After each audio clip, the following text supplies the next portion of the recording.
So do y'all remember just a few short years ago when women, and I use that term loosely, from around the country and even the world rallied together in pink hats for what they deemed as women's rights? Well, just 7 short years later, apparently that's no longer a thing because the feminist banshees who once screamed, "I am woman, hear me roar," in the streets of every major city are now either silent or worse, advocating for biological men in women's categories. So yeah, apparently that whole Women's March was just another anti-Trump and pro-abortion tantrum that had nothing to do with women's rights. Joining me now is a real warrior for women and conservatism, Caitlyn Jenner. Caitlyn, it's great to have you. Tommy, it is always great to be on your show on Fearless, because you're a fearless person. I'm a fearless person. You know what? And that's what we're lacking right now in our country. My definition of fear is kind of like fire. Fire under control can be your best friend. It's going to heat your home. It's going to cook your food for you. Fear out of control, fire out of control can burn your house down. And that's what happens too often. When people get afraid and they show fear, they're afraid to do anything. It's the strong ones that stand up like yourself, like myself, to make a difference out there. And honestly, we need to do that right now. We need to stand up. We're losing our country quickly. Just in the last little over 2 years now, the devastation to our country has been, I hope, not unrepairable. Hopefully we'll be able to fix it here. But we got to keep fighting. We can't let fear get in our way. You have to tell me, Caitlyn, about your Fairness First PAC. I know that you are the founding spokesperson for this PAC, and it's really centered around actual women's rights. And you are really carrying the torch for all of this. And there are so many liberal feminists who have remained silent. But tell me about Fairness First, the PAC, and what you aim to do with it.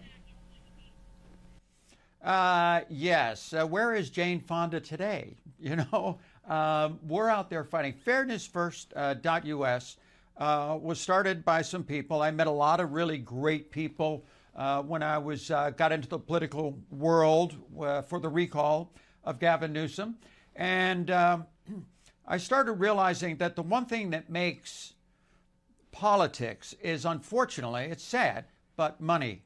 Money talks in this business. Every time I turn around, it seems like you need more money to do this, you need more money to do that. So this group decided to start FairnessFirst.us. It's a PAC to raise money on 3 issues, 2 in particular. Number 1, we have to protect women's sports. It is under assault right now by the trans community. If the things happening right now go through, you see what's happening with Title IX, it's the end of women's sports. And I've been on this bandwagon for the last couple of years, starting with Leah Thomas, obviously. And you know what, Tommy, we've won a lot. I mean, international swimming basically banned Leah Thomas. They said you have to have had transition before the age of 12. Basically, they realized it's not your hormone levels, it is you going through puberty. I mean, Leah Thomas has big hands, cardiovascular system of a man, on and on and on. It's just not fair, and it has to stop.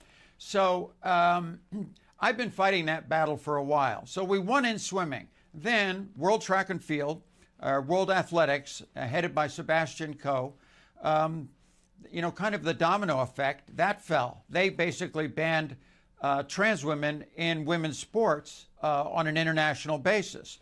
But this fight needs to be fought everywhere, in the NCAA, all these different organizations.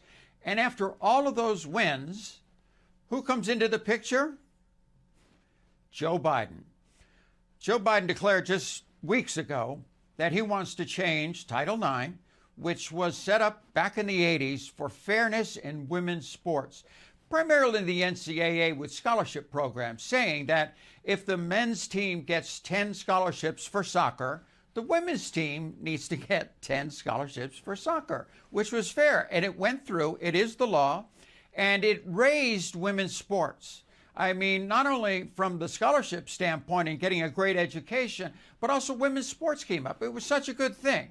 Now, Joe Biden wants to destroy women, wants to destroy women's sports by, using this radical gender ideology by saying it's just how you identify. It's not your DNA. It is not, anything about that. It is just how you identify to play women's sports. It is wrong. It cannot go through. It is now backed by $10 million by guess who? George Soros. So we got to continue to fight these battles. That's number one, that Fairness First is fighting for. Number two is parental rights. I'm a parent. You may have heard that. Yeah, I'm a parent. You've probably heard I have a lot of children and a lot of grandchildren coming up. Grandchild number 22 is on its way. Not quite here yet. And so I have a lot of children. So I am into parental rights. I hate to see what is happening right now, how the government is trying to destroy the family unit.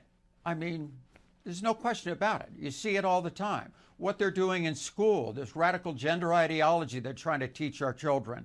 Even out here in California, a school board just passed the secrecy policy, meaning that if you suffer from gender dysphoria, how bad, who knows it really, your math teacher's talking to you, you don't have to tell your parents. And we won't tell your parents. You can stick with us and we'll take care of you. That is absolutely wrong. Our children belong to the parents, and bottom line, that I don't want my kids being taught this radical stuff right now. So parental rights is the next thing that Fairness First is doing. And the last thing, if things go well and we are able to raise enough money, we want to protect, or we want to support candidates that share our values. All those things together. So yeah, I'm excited about it. It's new. It's only been out for a couple of weeks now. We've had senators call us, congressmen call us. People are getting involved, and this is a place where you can go to get involved. You're still in California. I want to talk about California and the mess that it is a little bit later. But in California, right, we know that this is like the battleground for what you and I deem the Rainbow Mafia. There's so much activism around the LGBTQ movement. Every day it gets a new letter, and that really is the hotbed there. But I wonder, because you are a conservative, because you fight for women's sports and women's categories, how are you received by others in California, in Hollywood, in entertainment? It's a business you've been in for many, many years. I have a feeling they might not be so inclusive when it comes to you, at least not anymore. You're absolutely right. I kind of do my own thing. I think the things that I'm doing are more important than Hollywood. Fighting for parental rights, fighting for, fairness in women's sports. I think those are much more important issues, political issues. We're losing this country, and I want to do something to fight for. And the reason I do that, my father landed on the beaches of, Omaha during World War II. 364 guys in his division, 60. He was the 5th Ranger Battalion. 60, Tommy, came back alive. I mean,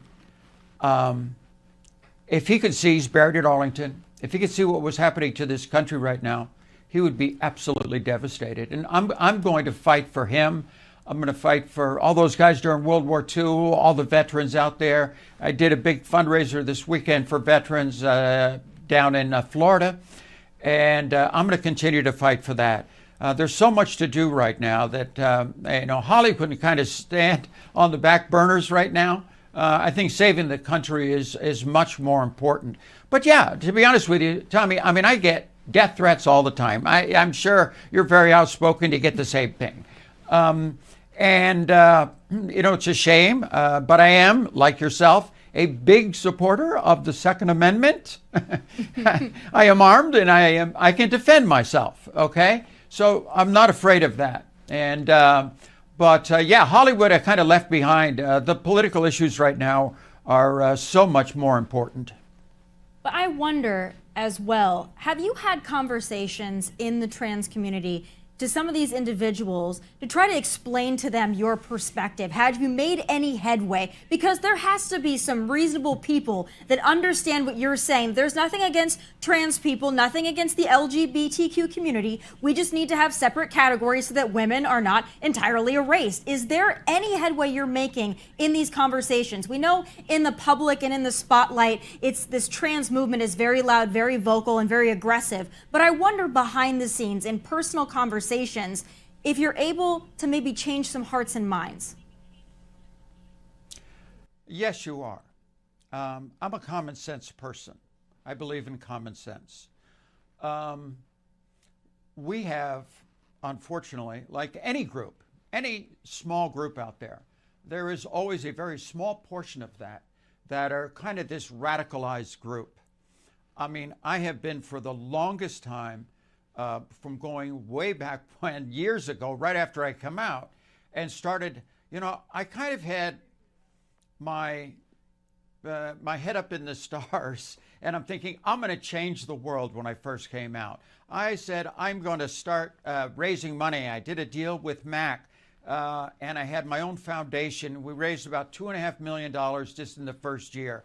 I gave it all away to trans organizations to try to help these people. And boy, let me tell you, it is needed.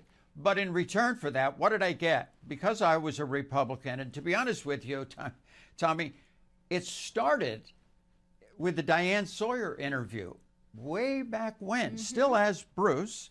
And she said, well, all of this about trans issues, but I've heard you're a Republican. And I was kind of taken back. I didn't know she was going to do that. I said, yeah, I mean, there's Republicans and there's Democrats, yeah. And oh boy, it started then. I was at first an activist trying to do this, but I got to a point after giving $2.5 million away to all these organizations, and that small group of I took your term, the radical rainbow mafia. This small group within the community who wants to get clicks and they want to be out there. I said, I can't do that. What I want to do in my life is I want to be a trans example.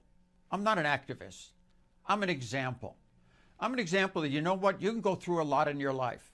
I suffer from gender dysphoria from day one. I mean, it's always been part. But when I grew up, I'm much older, in the 50s, 60s, 70s, there wasn't even a name for it. And I grew up in that area. I remember somebody, when I was in my 20s talking about being transgender, and I'm thinking, man, that's kind of me. You're kind of born with it. But I was fortunate. I found sports and I latched onto that thing. That was so important for me. And so my journey was very different than these. Let me, so many times that people ask, let me start off like this. I am a part of the trans community, but I am different. I have a different approach to it. But today, this is how I look at it, Tommy. I'm a trans person. My birth certificate has gender marker F. My driver license, gender marker F. Everything about me, biologically, technically, I am female, okay? I live my life as a female. Yes, I do use the ladies' restroom. I wouldn't feel safe going into the men's restroom looking like this.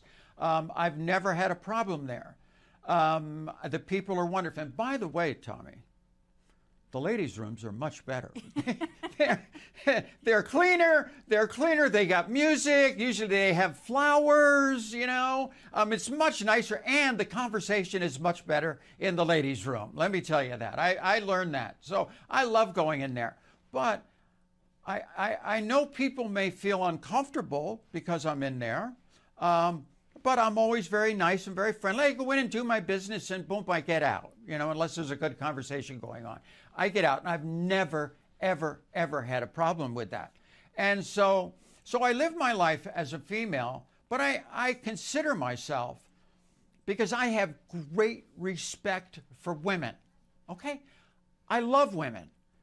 I mean, Mary, if you've ever been at the hospital and watching a woman give birth to a little baby, you believe, you know what, there is a God. I mean, this is the most amazing thing that women do. I have such respect for them. I have respect for their intelligence, who they are. I don't want to go in and say, yes, I am a woman in this and that. No, I consider myself a trans person. You know, I live my life as a female, but I consider myself a trans person. I don't want to show any disrespect to women. And I'm hopefully in a position as a trans person to be able to help women in sports and, for, parental stuff, all the things that we're doing with Fairness First. So that's kind of how I look at the world. But I am basically, I'm a biological man. I get that, and so many trans people are afraid to say that. Just recently you saw poor Riley Gaines when she was attacked in San Francisco. You hear these radical rainbow mafia, people. By the way, I have to give you credit for that. I heard but I put radical on the front of it. The rainbow mafia. I mean, these far left domestic terrorists is what they are, yelling and screaming at her and hitting her and yelling, trans women are women, and I see that, and that is horrible for the trans community. I mean, the general public looks at something like that and they say these people are wacko. And they are. They are. They're not. They're trans people. I tried to, when I came out, I thought because of my celebrity status, okay, that if I come out, I want to do it in the most respectful way I can. Not just to myself and my family, but also to the trans community and to women in general. And I just tried to do it the right way. And I see some of these radical rainbow mafia ones doing it the absolute wrong way. And it's so bad for the trans community. It's just. So, Caitlyn, I'm wondering what your perspective is on this, because for me, when I look at social media, I feel like there are a lot of so-called influencers who are using the label of trans to get money, endorsements, accolades, and quite frankly, attention. And I'm wondering if the actual trans community sees that and maybe feels a little mocked by that, because that's certainly how it feels, at least in my perspective, watching some of these people that are really getting a come up off of the trans ID. Honestly, most trans people that I know, they want to do it quietly, especially female to male. You never hear about that, but it's about 49% female to male, 51% male to female. You only hear about the male to female. The male to female could learn something from the it gets so complicated, from the female to male, because the female to male stays very quiet. Transitioning is very simple. And they just want to blend into society. And I would say 99% of this group of people, trans people, just want to go on with life. They just want to enjoy themselves. They want to do it fluidly. But there is the ones, especially today with social media, that want to become celebrities. I've been accused of that. Oh, you want to be a celebrity? No, I was a celebrity for the last 50 years. Right. I won the games. I've been in the celebrity world. I was involved with the most popular reality television show in history for years. I already had all of that. I didn't do this to be a celebrity. I did this, one, so when I wake up in the morning as a trans person, I don't know, you said if you read my book, I went through so much stuff. I just wake up in the morning and just want to be myself. Right. And that's exactly what I can do today. And that's a wonderful feeling. All those things and the confusion I had before are kind of in the background. And I can just be myself. Too many of these, or not too many, a small minority with trans people want to do this and become a celebrity. And we know who that is right now, what we're talking about. I don't even want to say her name. But they want to get clicks. They want to become popular. And so they get on social media and they do everything they can to become popular, to get clicks. And oh my gosh, if I could get 1 million clicks, this would be wonderful. Well, I was not on social media for most of my life until the day I transitioned, when the cover of Vanity Fair came out. And immediately at that point, I knew I wanted to have a voice out there, and I knew social media, because of my family, was very powerful, but my family did that, not me. But the day the cover of Vanity Fair came out, all my social media opened up. And I got a Guinness Book of World Records, a plaque on my wall, the fastest to 1 million followers. Did it in 4 hours and 2 minutes. And I beat out Barack Obama, which was just a little over 5 hours. But I've tried to use my social media as a platform for good, not becoming a celebrity. I already was one, and I continue to be one. And it's just, celebrity's not all it's cracked up to be honest with you. For me, it's a job, and it's a tough job, because you leave the house and you're on. I mean, you're working as soon as you leave the house, with selfies, with people coming up to you, this and that, But a lot of the trans community, that's what they want out of all of this. They want to be a celebrity. So I don't know. I'm doing it. I'm a celebrity in this thing. I'm doing my own thing. Yeah. Well, I want to talk about somebody else who would love to be a celebrity, and that's your wonderful governor, Gavin Newsom. A couple of years ago, we thought maybe he was going to be on his way out, but he managed to cling on there. And I wonder, it sure seems to me, Caitlyn, that Gavin Newsom is getting ready to run for president in 2024. And I wonder, you being in the state of California, do you think that's what we're going to see? Are they going to throw Biden under the bus and bring Gavin Newsom into that White House? I'm really fearful of it. Well, I'm fearful that we would have Joe Biden for another 4 years. I think what he's doing right now, because he has been the worst president ever, so terribly incompetent, he just doesn't want to be a lame duck president. And so he's saying, oh, I might run. He has no intention, or does the Democratic Party want him to run? He's been a disaster in every way possible. So they're looking for new people. And if you look at the people that the Democrats are coming up with, there's nobody any good. And they keep talking about Gavin Newsom. Or I did see that John F. Kennedy Jr. Just announced today that he's going to be in there. And I think actually that's probably maybe the best. I don't know what his political beliefs are, but he certainly has name recognition. And but Gavin Newsom, they've been pushing Gavin Newsom. When he was mayor of San Francisco, that was the beginning of the downfall of San Francisco. It has gone downhill ever since. Then he becomes governor, absolutely destroying this state. And the worst governor we've ever had. More people are leaving today. Businesses, over 20,000 companies have left. You cannot do business in California. It's impossible with all the regulations, massive regulations. Companies are leaving. People are leaving. He's horrible. And then you think now he's going to go. He's part of the Pelosi. I think Paul Pelosi's like his uncle or something. He's a Pelosi.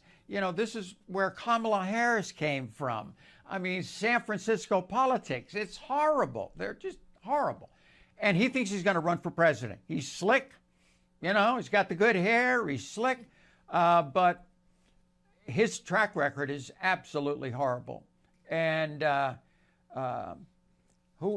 we on the other side, we have some pretty good people out there. We certainly do. Yeah.